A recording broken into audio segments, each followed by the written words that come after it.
It's difficult to fight a war, especially a spiritual war, when you don't know the enemy. Welcome to Skywatch TV. I'm Derek Gilbert. Joining me in studio this week, the host of Into the Multiverse, one of the web-exclusive programs from Skywatch TV, and the author of Cherubim Chariots and Quantum Creation, Josh Peck. Hey, Derek. And the scholar in residence from Logos Bible Software, the author of several books we recommend for your reference library. I dare you not to bore me with the Bible. Supernatural, what the Bible teaches about the unseen world and why it matters, and the unseen realm, recovering the supernatural worldview of the Bible. Dr. Michael Heiser. Mike, welcome. Thank you. Demons, where do they come from? And why are they the same as fallen angels? Well, you know, this is one of those topics I get in trouble for, but I'm unrepentant. I don't think demons are fallen angels. I don't think they're the same. And I think it's pretty easy to kind of demonstrate that. I mean, the assumption is we read about demons in the Gospels. And so, you know, we think, well, they had to come from somewhere, even though Scripture never actually tells us specifically where they come from. And so people will go back in the Old Testament and they'll read about what happens in the garden. If they're in the typical Christian church, they probably don't read about what happens in Genesis 6:1 through 4. Mm-hmm.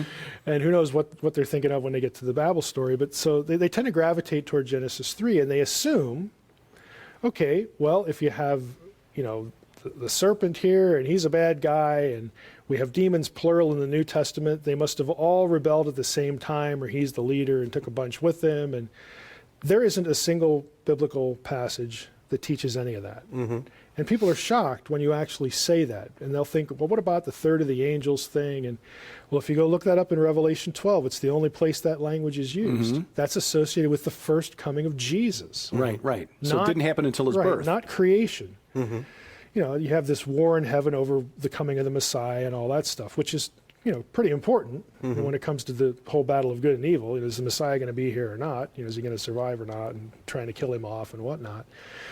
But you have this gap between the figures you see in the Gospels and, like, where did they come from? Now, in your English Bibles, you get the word demons, typically in English Bibles, occurring twice in the Old Testament. And they're never with respect to a fall. Mm-hmm. Deuteronomy 32:17 is probably one that's going to, you know, show up that way. And then there's a reference in Psalms. And the term is shadim. Mm-hmm. In Deuteronomy 32:17, the shadim are the gods. Again, it turns out, because of tracking through Deuteronomy, they're the gods of the other nations that Israelites were seduced to worship, and they're bad guys. But it doesn't actually describe some sort of primeval fall. There's no such thing as exorcism in the Old Testament. Mm-hmm. I mean, you never have any precedent for this. And here's a kicker. Why did Jews of the day expect the Messiah to be someone who exorcised demons? There's nothing like this in the Old Testament. It's never given as part of the profile of the Messiah for David. You have all these disconnects. Now, all of that to us leaves us in a quandary, and we just sort of ignore the fact that there aren't any real connections, and we just kind of make them. So demons are fallen angels. If you asked a Jew the same question, they actually would have a very clear answer. They would say, well, that's pretty easy, Mike. Demons are the disembodied spirits of dead Nephilim. Mm-hmm. And you go like, holy cow, that's crazy town. I mean, where did you get that? Well, where you get it, again, is the Jewish literature of the intertestamental period that, again, is catching on, latching on, connecting back into the original context of Genesis 6:1 through 4. That's where they get it. They don't invent it. Mm-hmm. They're just aware of it because of the time and place in which they live, and they preserve it in their writings, and some of it leaks into the New Testament, Peter and Jude, that sort of thing. In the Gospels, though, a Jew would take you to the episodes and say, well, hey, why do you think demons possessed people? Mm-hmm. Why did they need to be re-embodied? Right? And their answer is because they were disembodied, because they're disembodied spirits of the dead Nephilim. Mm-hmm. Now you say, well, okay, that's this intertestamental crazy stuff. It's not in the Bible and whatnot. You actually get the spirits of the giants in hell, so to speak, in the underworld, in the Old Testament. Okay, you have references to that in Ezekiel 32, for instance. You have the whole rebel figures, with the Satan figure, the Lucifer figure, Hillel ben Shakar. Again, he's part of this entourage that's in Sheol. The shades, the spirits of the dead come up to meet him. Mm-hmm. The spirits of the dead are dead Rephaim. Mm-hmm. And the Rephaim back in the Old Testament are the giants. I mean, you have these ideas connected together. It's just that they don't occur in one passage in the Old Testament, but they're all there. But in the intertestamental literature, they are all in nice condensed form and specific stories. And so Jews would have been reading that and going, oh yeah, well we know where whoever wrote Enoch, we know where he's getting that, because it's these half dozen passages back here in the Old Testament, plus we know the Mesopotamian backstory to it. Of course. This is where demons come from. That's really interesting. With demons being disembodied, and that's the reason that they want to possess people, and then it seems like the Bible would communicate the idea that angels, be they fallen or not, still have some sort of body. How does something like the passage where we read that Satan possessed Judas, how does that fit in? I mean, I don't think we're not saying that Satan would be a demon, but how would that fit in with? Yeah, I'm pretty traditional in that respect. I think that is sort of a direct possession in terms of control, not like I'm going to embody you and now like live in your body for the rest, for a while, because I just kind of like that. You don't get any sense of that from the Gospels, but it's a manipulative control. Oh, okay. So I think, again, that's a very traditional way of looking at it. I think that's a good way to look at it. It makes sense, in the context and with what you see after that event happens. Sure. You don't get any sense that it's anything more than a temporary, I'm going to use you now as a tool sort of situation. In our previous discussion, you talked about the Mesopotamian origins of the Watchers, the Apkallu, the sort of wise men who were existed before the flood and then after the flood as sort of hybrid creatures in the Mesopotamian culture.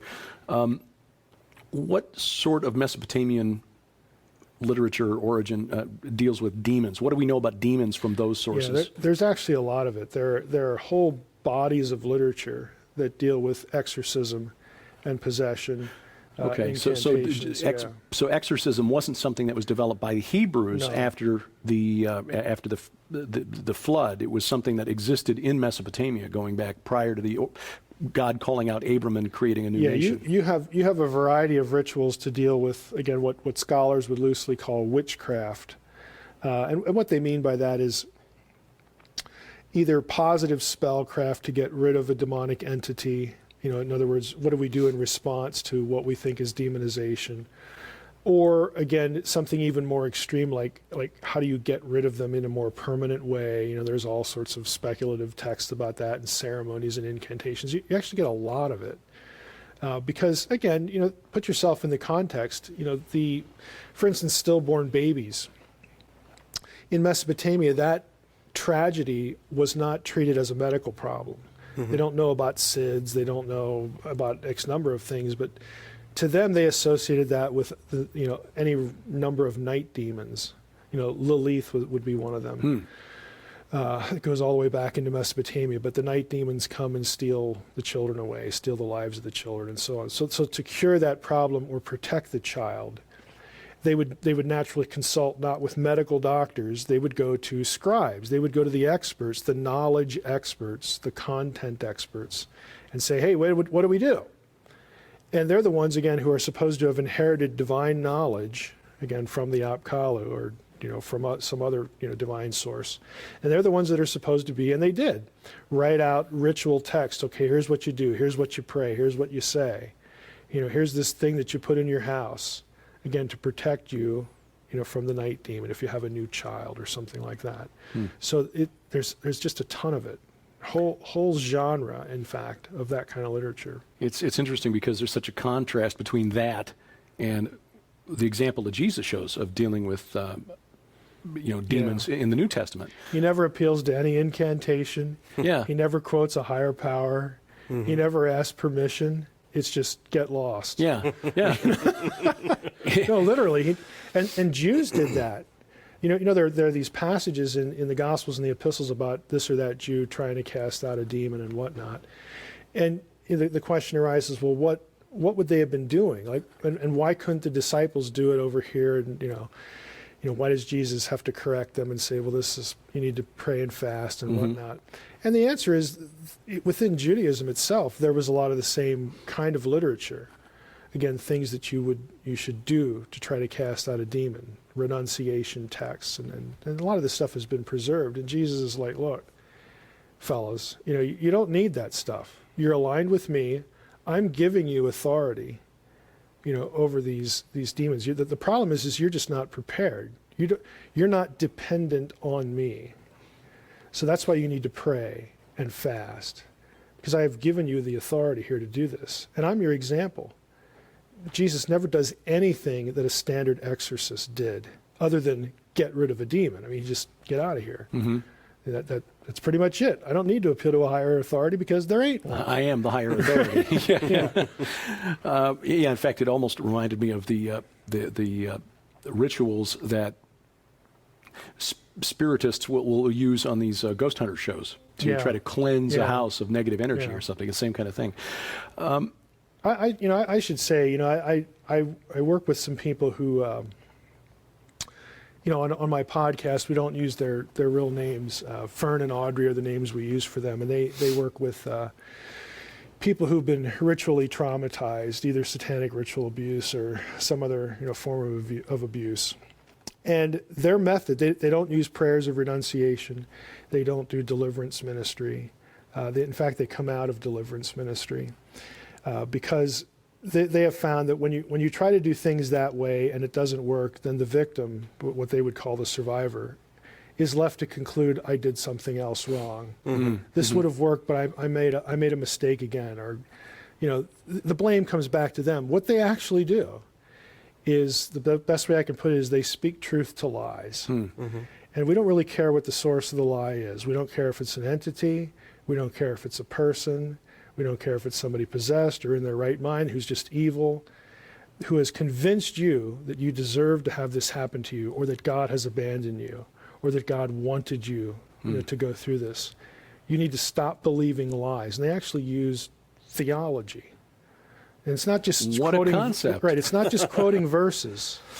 They're very theologically astute, and they know, because, again, one of them is a survivor and a long-term survivor. They know how the mind is altered and programmed to believe lies, and that's what they do. We need to convince you that you just don't have to believe lies anymore, and here's why. Here's what the Lord did for you. You need to be reprogrammed theologically, so that you stop believing lies. Mike, about 10 years ago, you referred me to a deliverance minister who's since gone home to be with the Lord. And he wrote a really interesting essay, which has been updated since I first read it. Looks at the spiritual conflict, this direct face-to-face, rubber meets the road, spiritual warfare, and references the struggle between Michael and Satan that Jude writes about in his epistle, where they struggle over the body of Moses. And Michael didn't presume to make an accusation against Satan, but just said, the Lord rebuke you. And this gentleman said that they found through their research that there were times when engaging a spiritual entity in the wrong way invited retribution, not just upon the person who was being oppressed or possessed, but also upon the deliverance minister and his team, leading him to conclude that there may be some cosmic legal framework that we don't really understand, and legal rights or perhaps spiritual ranks, if you will, of entities. Do we get any sense of that from the Bible? What can we conclude about the nature of the spirit realm and these entities from the text? There's something in scholarship called the lawsuit genre. It's actually a genre where people of the day, writers of the day, would have known how legal complaints and processes work, just like we generally do.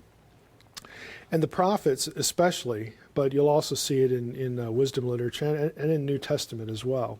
And often in divine council scenes. Psalm 82 is an example here, this divine courtroom setting, where the content of the passage will be structured and vocabulary will be used to telegraph to the reader that somebody's on trial here. And so God could be both judge and jury. I mean, different parts of the play. I mean, you just have to sort of know what the structures and what the vocabulary are. So there's a lot of that in there. And so there's a sense where there is a litigatory process. There's a pecking order, especially in relationship to the pardon judge. the pun. Yeah. Thanks, Pardon Derek. the pun. You know, that is very ancient. And I think that plus, and again, I'm not saying there's a one-to-one correlation here, but that plus some of the terminology that's used lend itself to the answer that, that even though we're not explicitly told what the pecking order is, there is nevertheless a pecking order. You know, we began our discussion about, you know, angels not being demons. Well, look at Paul's vocabulary.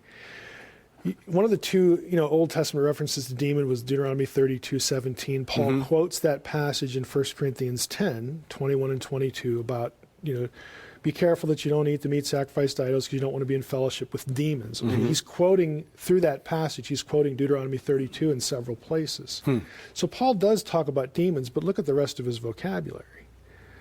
Okay. Principalities, powers, thrones, dominions, Right. rulers. They're all geographical dominion terms that if you trace them back through the Septuagint, Greek translation of the Old Testament, you're going to wind up in passages like Daniel 10, and you're going to wind up in passages like Deuteronomy 32, the division of the nations according to the sons of God. So these entities are different than demons, because if you think about the Old Testament were, you know, again, scattered in 6 different places. You have demons, the denizens of hell, so to speak, are the disembodied spirits of the giant clans, the Rephaim. And again, Second Temple period is big on that. They fully develop that thought. Well, those guys aren't these other guys. Okay, the ones that are, you know, in hell, so to speak, bound in chains, are either the offending sons of God of Genesis 6, or again, their offspring who are sent back, you know, who can come and go, but the other ones are in jail down there. Well, the gods of the nations aren't down there. They're never described as being down there. There's something different. So if you just pay attention to terminology, you get the idea that, okay, there's these guys over here, and I personally think that even though they hate the same things, God and believers, they aren't necessarily fighting for each other. They're free will beings that you know, could have a divided agenda here, or don't like the pecking order, or whatever it is. You know, Peter and Jude use the term celestial ones, which is a term that in that literature is, you know, those writers, Peter and Jude, are linked to archangels. So in theory, Michael, okay, could have been at the same level as, you know, Satan, who is, you know, one of these. He's not a demon, never described that way. He's a fallen, you know, son of God, a fallen Elohim. So he outranks the demons, who are sort of secondary. You know, I don't know, for a lot of people would not have read the portent, but I have this line in the portent where the villain, you know, who is more than a man, okay, says in one confrontation, he says, demons are like puppies. They come when they're called, okay, but I do what I want. You know, there is this sense of hierarchy that you get from the text, even though we don't have it all spelled out. You can't build the flow chart like you'd want to, but you get indications that there's something going on here. There's rank and there's hierarchy. There's differentiation in power and status and whatnot. Because, you know, look at what Jude says and Peter. Look, even the angels don't dare bring railing accusation against the celestial ones. They know when they're outranked. Again, angel is just, it's a low-ranking job description. And in the English term doesn't really convey the sense. No. There are different terms in the Hebrew and in the Greek that indicate different types. If you just or go ranks. back to divine counsel typology, and I discussed this in the unseen realm, where you have, you know, in the biblical version, you have the triune God at the top, you have sons of God in the middle, and sons of God is a term that would be used in ancient Near Eastern royalty for sort of the inner circle, the family circle. You give the most important jobs to family members, again, for a whole range of reasons. And then the rest of the task force, the rest of the household, are just errand people. They're staff people, messengers. And that's actually what malach, angel, angelos, means. So angel's actually a job description. It's a thing that a given divine being is tasked to do. Take a message, receive a message, whatever it is. But the big boys, okay, the ones that get the jobs that matter, okay, governing territories, are not them. They're sons of God. They're the second level underneath the head. So a lot of that thinking, that royal household thinking, is where this terminology comes from in the Old Testament that gets applied to the hierarchy of the unseen realm. To an ancient person, they would have understood this, transparently. Yeah, I remember when I was growing up in a Baptist church, we were always taught that the rebellion happened, thousands of years ago, and it's all done and over with, and whoever's chosen sides. But the more that I look into the Bible and do these kinds of studies on angels and demons, I'm not so sure if it was just one event that happened and it just doesn't happen anymore. So I wanted to ask you, can angels still fall even today? Well, I think the answer to that is yes, and I base it on a couple comments in Job. I mean, there's certainly divine rebellions. There's a single entity that rebels in Genesis 3. There's a bunch of entities that rebel in Genesis 6. When you get to the Babel event, you have, again, sons of God who are supposed to be working for Yahweh, supposed to be loyal to him, part of his heavenly host. They get appointed and they go astray. Okay, in Psalm 82. In Job it says 2 times that the Lord Yahweh does not trust his holy ones. Now you could read that, it's Job 15, Job chapter 4. You could read that and say, well, that's hindsight. God knows that, they mess up because, hey, they're really intelligent, they're smart, they're like God, but they don't have his nature, so they mess up. You could read it that way, or you could read it as more of a declarative statement. God doesn't trust them because he does know that this has happened. There's no promise that it will never happen again. In other words, he knows he has to keep his eye on them because they have free will. That's one of the communicable attributes. And they can do what they do, and they've done it before. So I don't think that the door is closed on that. Yeah. We just have a couple of minutes left, but you mentioned The Portent, which I should have been pointing out all along at the beginning of the program, is one of your novels, the follow-up to The Facade, which basically follows the same storyline, same protagonist.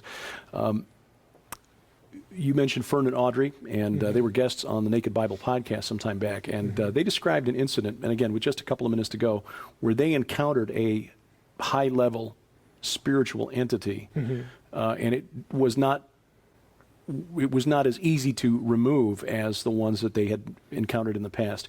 You just, with a couple of minutes, share that encounter and how they finally got it to go. Yeah. They again, they're not exorcists. They're not deliverance ministers. Most of what they do is evil done to people by other people, but occasionally they run into something more. And this was an episode where they told me we just tried everything that we thought would work. We quoted scripture, we sang songs, we did this, that, and the other thing.